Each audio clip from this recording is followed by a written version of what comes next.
So a lot of you have been wondering, why is this called the grill off? Is it just going to be everybody bringing out barbecue pits and having a good time? Not exactly. So what we're doing with the grill off is we're actually doing a competition. Now this competition is going to be able to have 10 participants per section.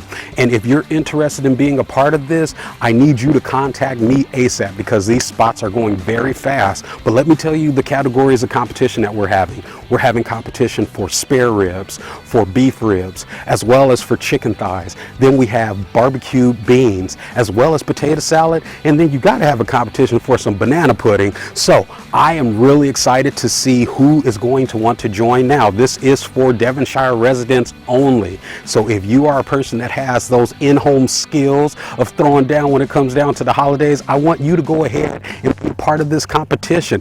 Also, I am looking for judges. We have about, I believe, 3 more spots left for the judging. But please, if you are interested in being a person who wants to be the judge for one of these, or you want to be a person who is a part of the actual competition itself, go ahead and contact me. Call me at the office or even email me. I'm ready, and we're going to have a great time with this competition.